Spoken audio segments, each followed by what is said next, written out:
Assalamualaikum warahmatullahi taala wabarakatuh. Selamat sejahtera pada malam ini. Tuan-tuan, tolong share, tolong like, tolong subscribe. Zahid dilepas tanpa dibebas bagi semua 47 pertuduhan. Timbalan Perdana Menteri Zahid Hamidi dibebas tanpa dilepaskan. DNAA discharge not amounting to acquittal untuk 47 pertuduhan rasuah, pecah amanah dan penggubalan wang haram membabitkan dana Yayasan Akal Budi. Hakim Mahkamah Tinggi Kuala Lumpur Colin Lawrence Sequeirah kini Mahkamah Rayuan membenarkan DNAA dipohon oleh Timbalan Pendakwa Raya Muhammad Dusuki Mukhtar. DNAA membuka kemungkinan Zahid boleh didakwa semula pada masa hadapan jika pendakwa ingin menyemak semula perkara itu. Peguam Hashim Teh Pok Tek bagaimanapun supaya Presiden UMNO diberikan pembebasan penuh. Memintalah. Sebelum itu pada prosiding pagi tadi Muhammad Dusuki yang juga Ketua Bahagian Rayuan dan Pembicaraan AGC menggariskan 11 alasan bagi menyokong permohonan agar Timbalan Perdana Menteri itu dilepas tanpa dibebaskan bagi kesemua pertuduhan. Okey, now kita tengok kepada kenapa apa yang dikatakan 11 alasan tersebut. Sebelum kita pergi 11 alasan, saya kena check dahulu. Sekejap.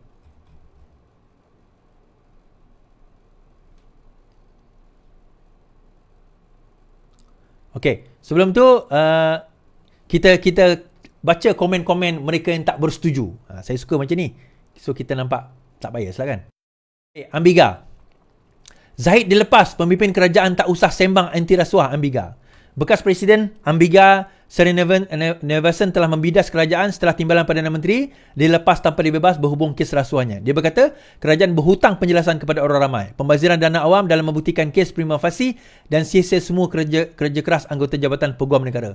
Kerajaan pasti berhutang penjelasan kepada orang ramai dan saya harap tiada politik UG Kerajaan Perpaduan berani untuk membenarkan perkara ini atau sekali lagi mengatakan mereka anti rasuah, katanya. Sebelum ini, Satu Seagung Ashraf Wajdi Dasuki mendakwa DNA itu membuktikan Zahid yang juga Presiden UMNO menjadi mangsa penganiayaan. Dalam masa yang sama juga, Syed Saddiq juga menulis di dalam Twitter beliau. Dia juga menulis dalam yang berbunyi, saya baca, 47 pertuduhan rasuah dilepas oleh kerajaan pada hari ini. Bukan hakim, bukan mahkamah, tapi kerajaan hari ini dan lantikan barunya. Berdosa besar jika saya berdiam diri dalam isu ini. This is an utter disgrace to those who fought for a new Malaysia, a better Malaysia, a reform Malaysia. Muda will have emergency meeting to discuss this matter. I like to hear your views. Please share your friends to your family, katanya. Okay. Now, persoalan tentang kes Zahid ini, saya pernah juga bahaskan sebelum ini dalam kes UKSB, dalam kes UKSB sebelum ini tahun 2022, dan kenapa Zahid dibebaskan daripada kes tersebut. Dan pada waktu itu yang memerintah adalah Kerajaan Perikatan Nasional. So saya tak emosional, malah saya ada video yang saya akan tunjukkan sebentar lagi di mana saya mengulas tentang kes tersebut.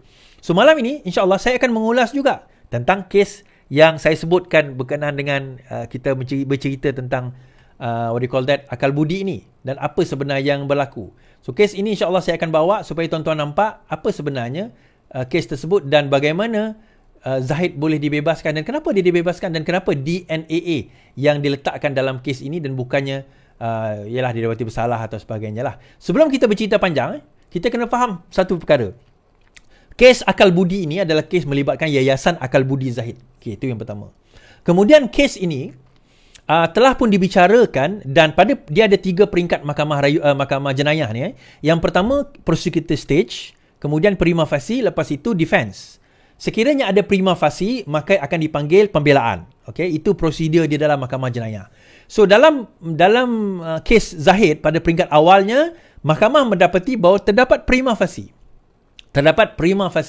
Jadi dipanggil untuk membela diri. Prima facie ini bukanlah mengatakan bahawa dia bersalah. Prima facie ini cuma mengatakan bahawa terdapat kes. Tuan-tuan boleh tolong share lagi tak siapa yang nak dengar pasal kes Zahid ni? Cuma dia kata bahawa ada kes yang perlu didengar. Okey, nampak gayanya daripada pihak pendakwaan macam ada kes, macam ada benda yang macam boleh percayalah kita kata. Tapi nak kena panggil pembelaan. Tugas pembela adalah meragukan kes pendakwa raya. Itu tugas dia. Dia bukan nak kena datangkan dengan bukti dia tidak bersalah sebagainya. Tugas pendakwa raya adalah mendatangkan keraguan. Sebab itu untuk mendapati seseorang bersalah di dalam satu-satu kes jenayah, mestilah melangkaui apa orang kata Melangkaui keraguan munasabah dipanggil. Beyond reasonable doubt. Melangkaui keraguan munasabah. Beyond reasonable doubt. Jadi akhirnya, mahkamah telah membenarkan representasi. Nah, sebelum kes pembelaan itu tamat, ini tak ada bersalah atau tidak, belum lagi bersalah atau tidak. Sebelum kes itu tamat, representasi dihantar kepada Peguam Negara dan Peguam Negara mengatakan bahawa ia terdapat ada something wrong dengan kes dan ada something wrong dengan apa orang kata kaedah siasatan dan juga bukti-bukti yang dibawa dan juga keraguan yang dibawa oleh Peguam Bela Zahid. Daripada representasi tersebut, akhirnya mereka memohon kepada mahkamah untuk melepas tanpa membebas. Discharge not amounting to acquittal. Erti kata apa? Kalau sekiranya perkara ini ada bukti baru, nanti beliau boleh dituduh semula di bawah section yang sama. Di bawah ketuduhan yang sama. Sampai bila? Sampai bila-bila. Sampai bila-bila? Sampai beliau meninggal dunia. Ataupun sampai kalau merayu dapat, dia discharge amounting to acquittal. Dilepas dan dibebas. Kalau itu berlaku, dan dia tak boleh kena charge di atas pertuduhan yang sama. Tapi kalau tidak, maka sampai bila-bila beliau boleh discharge. Baik. Akhirnya, pembelaan mengeluarkan satu, satu kenyataan akhbar. Kenapa beliau minta, kenapa mereka memohon supaya perkara ini dilepaskan, supaya kes Zahid Hamidi ini dilepaskan dan beliau mengemukakan pembelaan tersebut. Baik. Dan saya bacakan insyaAllah kejap. Okey, kenyataan Peguam Bela. Sebelum kita begitu, kita tengok presentation yang saya buat dulu. Now, 47 kes akal budi bagaimana Zahid terlepas. Alright. Keputusan Mahkamah Tinggi Kuala Lumpur Yang Berhormat Datuk Colin Lawrence Sekurah yang telah membuat perintah dilepas tanpa dibebaskan terhadap semua 47 pertuduhan. Itu keputusan dia. Now, gambaran tindakan mahkamah dalam keterangan bersumpah. Okey, yang ni penting tuan-tuan. Yang ni penting. Di dalam keterangan bersumpah di dalam mahkamah, beliau menyatakan, iaitu Zahid Hamidi menyatakan bahawa Tun Mahathir, Perdana Menteri Malaysia, ini kenyataan bersumpah tau. Okey, ini kenyataan bersumpah, bukan kenyataan yang sengaja disebut-sebut. Tapi dalam mahkamah beliau menyatakan Tun Mahathir, Perdana Menteri Malaysia pada ketika itu 2018 telah memanggil anak guam kami Zahid Hamidi dan memberikan arahan dalam nada yang tegas kepada anak guam kami untuk membubarkan UMNO. Kalau dia tidak membubarkan UMNO, menerima sebarang akibat sekiranya arahan beliau tidak dipatuhi. Dia mengatakan dia jumpa dengan Zahid. Mahathir jumpa Zahid, dia kata kalau kau tidak bubarkan UMNO, maka kau akan terima pembalasannya. Dan kita mengetahui Mahathir ni daripada dulu memang perangai dia dan style dia memang macam ni. Dia akan ugut orang.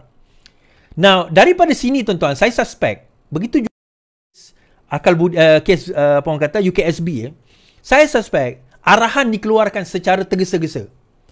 Disebabkan arahan dikeluarkan secara tergesa-gesa, maka siasatan itu tidak sempurna.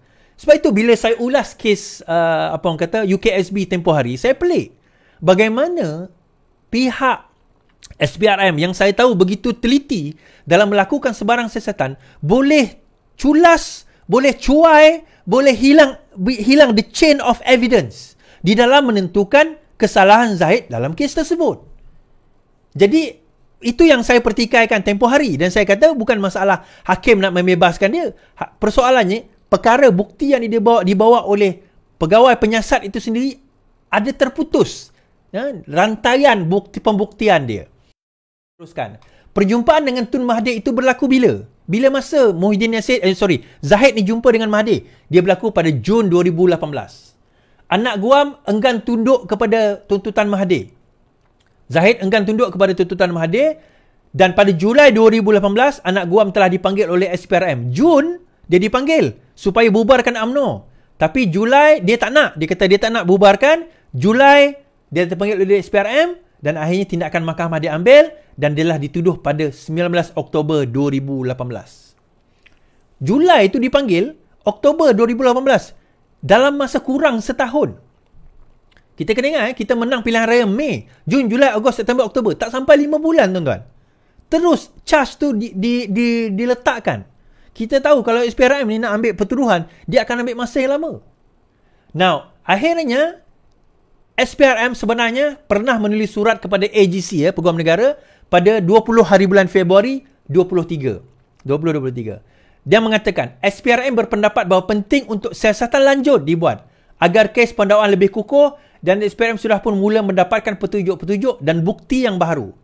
Siasatan lebih menyeluruh adalah amat penting bagi pasukan penyiasat dan pihak pendakwaan tidak dikecam oleh orang awam dan dituduh melakukan pendakwaan terpilih selective prosecution. Terutamanya selepas kes baru-baru ini terhadap Tan Sri Syahir Samad di mana pegawai penyiasat telah mengaku di mahkamah semasa disoal balas sewaktu perbicaraan bahawa pertuduhan telah dikemukakan sebelum siasatan lengkap sebagaimana yang telah berlaku dalam mahkamah tersebut. Dalam kes Tan Sri Syahir, bagaimana orang kata tergesa-gesanya pertuduhan, tak habis lagi siasat, dia orang dah dakwa. So dia orang risau kes ini akan berlaku sama dengan kes Zahid. Siasatan tidak lengkap itulah menyebabkan reputasi SPRM selaku pasukan penyiasat dan AGC selaku pasukan pendakwa tercemar. Demi menjaga nama baik dan reputasi kedua-dua agensi penguatkuasa, wujud keperluan untuk proses merekod beberapa keterangan daripada saksi-saksi dan mengumpulkan lagi bukti-bukti bagi mengesahkan petunjuk-petunjuk yang SPRM perolehi sebelum ini dilakukan. SPRM memberi jaminan kepada peguam negara bahawa siasatan lanjut ini akan dijalankan secara objektif tanpa rasa takut dan pilih kasih, without fear or favor, serta objektif dan sehingga ke akar umbi. No stones will be left unturned akan dijalankan dalam isu ini. Jadi kalau kita nampak di sini sebenarnya AGC sendiri mengatakan bahawa ada kemungkinan kes Zahid ini melibatkan siasatan yang tak cukup lengkap. Tuan-tuan, kita kena faham kalau diteruskan kes ini dan Zahid didapati tidak bersalah, kalau diteruskan kes ini dan Zahid didapati tidak bersalah, apa yang berlaku? Dah tak boleh lagi nak charge walaupun ada bukti-bukti baru datang kemudian. Ni kita kena faham dulu prosedur ni. Bila dia didakwa? Oktober 2018. Bila kerajaan take over Mahathir jadi Perdana Menteri? Mei 2018. So bila Mei, Jun tu dia jumpa dengan Zahid, kau bubarkan UMNO. Zahid kata no, tak nak bubar. Julai dia kena siasat, Oktober dia kena dakwa. Ini memang taktik Mahathir, tuan-tuan. Kita tak tahu, Pakatan Harapan tak tahu. Yes, we were so naive at that time. Kita lupa bahawa kita berkawan dengan buaya. Kita berkawan dengan buaya ke? Kita berkawan dengan kalajengking, tuan-tuan. Kita berkawan dengan ular. Pada waktu itu, kita ingatkan dia dah berubah. Rupanya dia tak berubah. Kenapa dia nak suruh bubarkan UMNO? Yang ini orang UMNO kena faham. Bersatu setelah sekian lama memang bercita-cita untuk menguburkan UMNO. Ini kena faham dahulu. Kenapa? Sebab bersatu akan ambil alih tugas UMNO bagi memastikan UMNO itu berkubur. Ini kena faham terlebih dahulu. Jadi dia guna pelbagai taktik.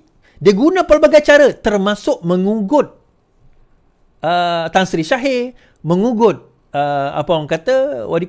Zahid Hamidi dalam kes ini, akal budi.